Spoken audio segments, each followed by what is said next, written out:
आप सभी को पता ही है कि हर साल जो है एसएससी के द्वारा जीडी के पदों पे भर्ती निकाली जाती है।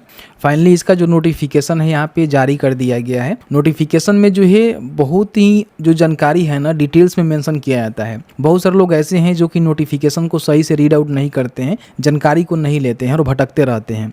इस वीडियो में जो है पूरी जानकारी बताएंगे कि एसएससी जीडीएस के जीडी के लिए जो है कौन लोग फॉर्म को भरेंगे, किस तरह से फॉर्म को भरना है, एज लिमिट क्या रखा गया है, किस तरह से आपका सिलेक्शन होने वाला है, पूरी जो है डिटेल्स में जानकारी देने वाले हैं। तो फाइनली एसएससी के द्वारा जो कांस्टेबल जीडी की नोटिफिकेशन है उसको जारी कर दिया गया है। मैंने जो है वीडियो बनाकर आपको जानकारी दे ही दिया था कि कैसे जो है फॉर्म को भरना है।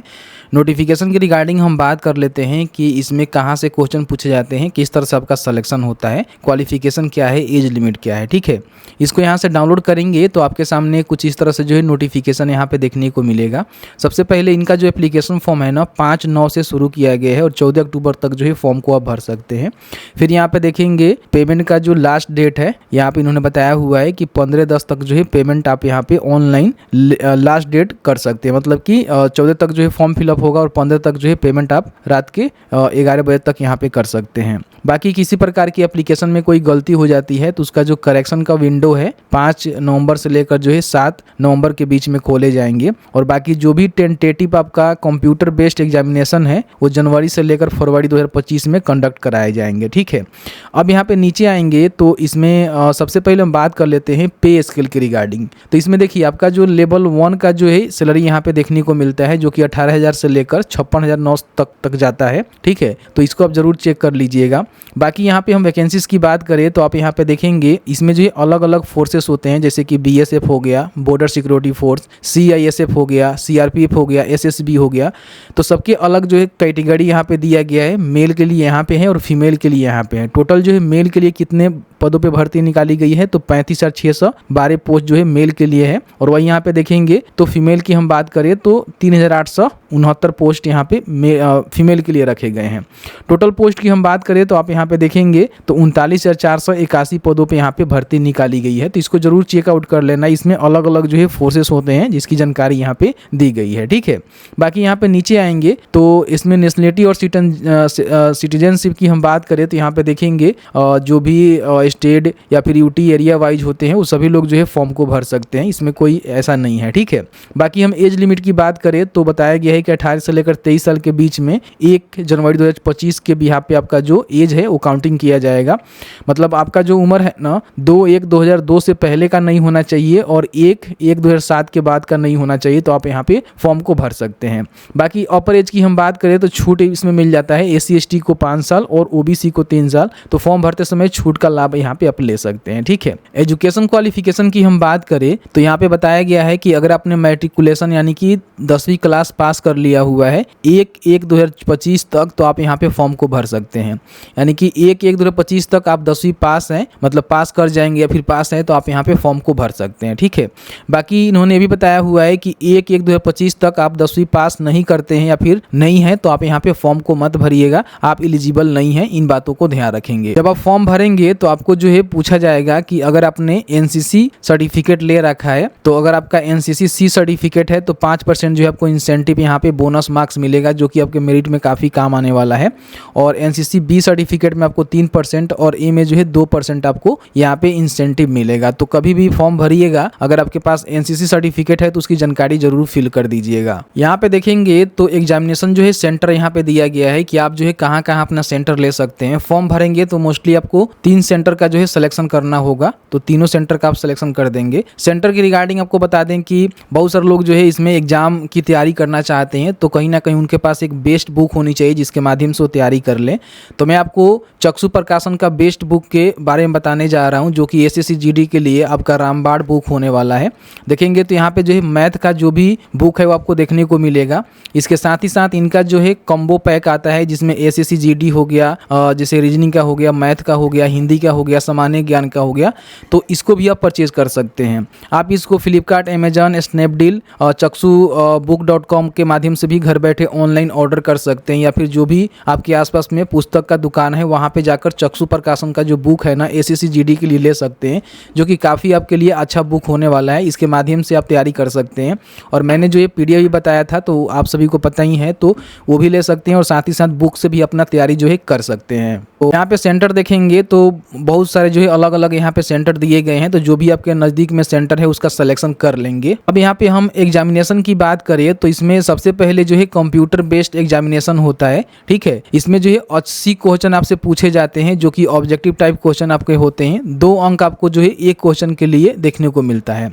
बाकी हम सब्जेक्ट की बात करें कहाँ कहाँ से क्वेश्चन पूछे जाते हैं, तो आप यहाँ पे देखेंगे तो पार्ट ए में जो है जनरल इंटेलिजेंस एंड रीजनिंग से जो है क्वेश्चन पूछे जाते हैं। 20 क्वेश्चन आपका रहता है, 40 अंक इसके लिए आपको दिए जाते हैं। बाकी general knowledge and general awareness से जो है आपका 20 क्वेश्चन पूछे जाते हैं, 40 अंक आपको मिलता है। एलिमेंट्री मैथमेटिक्स से जो है 20 क्वेश्चन पूछे जाते हैं, 40 अंक आपको मिलता है। और इंग्लिश और हिंदी मतलब दोनों में से कोई एक 20 जो है आपका पूछा जाता है क्वेश्चन, जिसमें 40 अंक आपको मिलते हैं। 1 घंटा का जो है समय आपको देखने को मिलता है, ठीक है। बाकी यहाँ पे जो भी आपका क्वेश्चन रहेगा ऑब्जेक्टिव टाइप यहाँ पे क्वेश्चन रहेगा, जिसको इंग्लिश, हिंदी, अलग अलग जो रीजनल लैंग्वेजेस होता है उसमें आप फॉर्म भरेंगे तो आपसे पूछे जाते हैं कि आप जो भी एग्जाम देंगे वो कौन से लैंग्वेज में देंगे, तो उसके हिसाब से इसका सिलेक्शन कर सकते हैं। बाकी यहाँ पे हम बात कर लें तो इसमें जो है निगेटिव मार्किंग भी 0.25 का रहता है, तो ध्यान रखिएगा एक क्वेश्चन के लिए आपको 2 अंक मिलेगा, ठीक है। और मान लीजिए एक क्वेश्चन आप गलती करते हैं तो यहाँ पे 0.25 अंक जो है काट लिए जाएंगे, तो रॉन्ग आंसर पे जो है आपका निगेटिव मार्किंग यहाँ पे लगने वाला है। 3 बातों को ध्यान रखिएगा। बाकी जो भी कंप्यूटर बेस्ड एग्जामिनेशन की जानकारी है इनके जो भी ऑफिशियल पोर्टल है उसके माध्यम से दी जाएगी। उस पर एडमिट कार्ड आपको डाउनलोड करना होगा, एग्जाम में आपको अपीयर होना होगा। यहाँ पे जो भी टॉपिक वाइज जानकारी है, जैसे कि जनरल इंटेलिजेंस में कहाँ से क्वेश्चन पूछे जाएंगे, फिर यहाँ पे general knowledge and general awareness में कहाँ से क्वेश्चन पूछे जाएंगे, इसकी जानकारी दिया गया है, जिसको आप चेकआउट कर सकते हैं।